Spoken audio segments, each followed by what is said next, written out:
Jameson. Number 2, Madam Speaker. And this is another open question, as indeed are all the listed questions today. I refer the honourable gentleman to the reply I gave some moments ago. Jameson.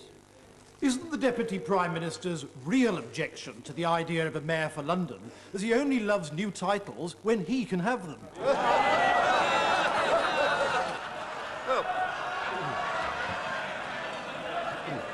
Mr. Heseltine, of course, was the President of the Board of Trade and now the Deputy Prime Minister.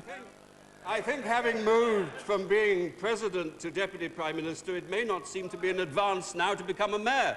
But if on the other hand, by the united view of the House, I was to be offered the job, I'd have to seriously consider it. Mr. John Butcher. Does my right honourable friend have a sneaking respect for those good, honest socialists who are stinking rich, but who are prepared to argue that the rich should pay higher taxes? And would he therefore like to remind these people, people like Ben Elton, Maureen Lipman, Ken Follett, Melvin Bragg, people like that, that there's nothing stopping them now from voluntarily contributing more taxes? And if that is the case, if we're going to have the Ladywood line, anyone who is tempted to vote Labour, who is currently earning an MP's salary or more of £34,000 or more, could start paying extra taxes now if they want, because there may not be a Labour government in the future to force them to do so.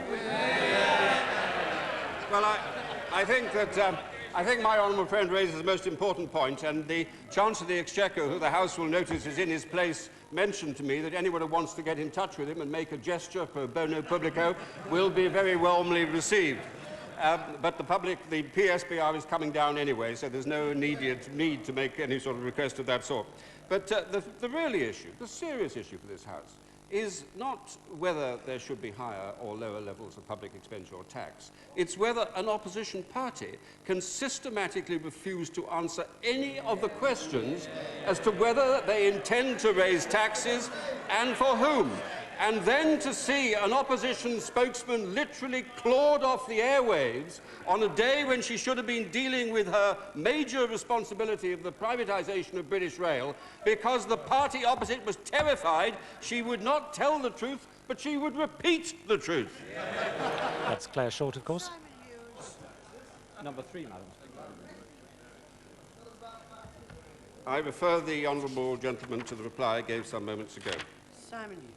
Madam Speaker, going on the subject of tax, if the figures we heard this morning showed an outturn for the year just gone of 32 billion against a projection of 21 billion, does the Deputy Prime Minister agree with the Chancellor, who on the World at One today said that if the figures for the year we've just started before the next budget show that they are still at 30 billion or above, the real PSBR, then that there will be no scope for tax cuts?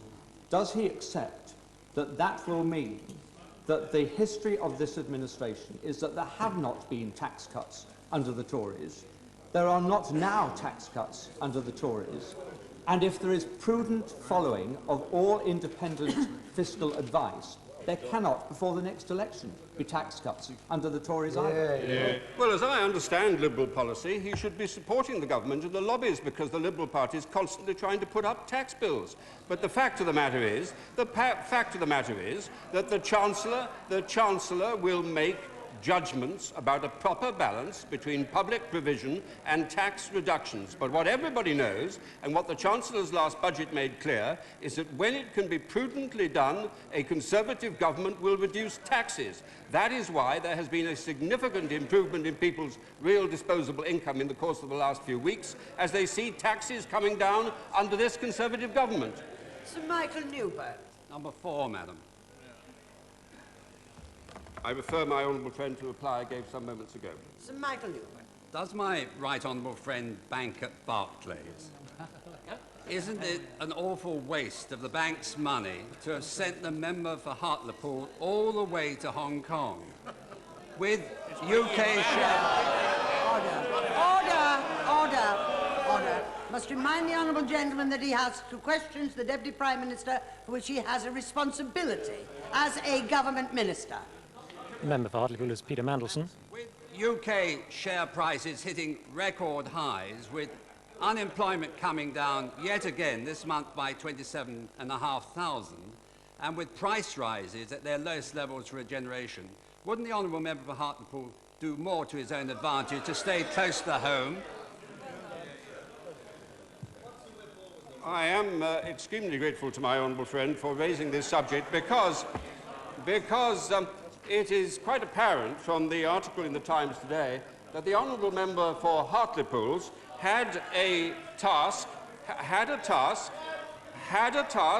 which could be interpreted as being in support of government policy.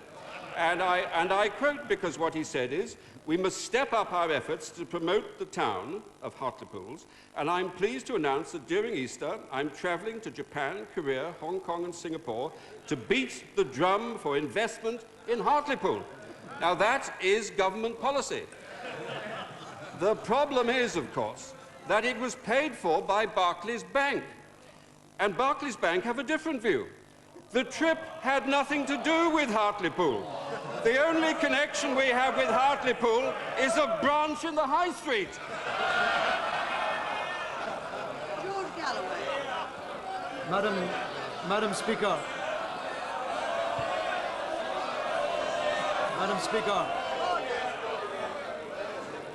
Madam Speaker, has the Deputy Prime Minister had time to see the devastating pictures of the shattered UN peacekeepers base in the south of Lebanon, where in the last few hours more than 50 Fijian soldiers, Lebanese and Palestinian refugees, men, women and children, have been slaughtered by the Israeli invasion force?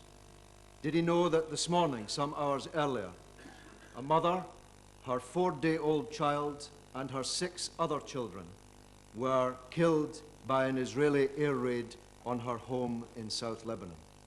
Does he agree with me that the flames now burning in Lebanon run the risk of burning to ash all of the hopes of the peace process in the Middle East? And will the British government support an emergency meeting of the Security Council to try to bring this cycle of devastating violence to an end? I'm grateful to the honourable member for raising what is an appalling human tragedy, and it indicates to all of us in this House just how fragile peace processes are and how innocent the victims can often be. I personally have seen Fijian soldiers serving in the interest of the United Nations. They are an immensely impressive force, and they do a wholly desirable task on behalf of the wider world.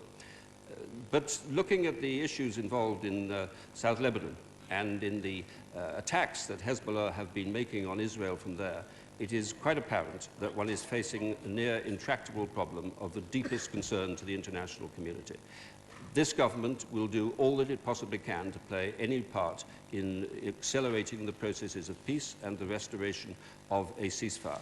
That, I understand it, is the Israeli position, and we certainly strongly support that position. I'm sure the whole House would extend its sympathies to the relatives of those of the Fijian force who were so unfortunately killed in today's incident.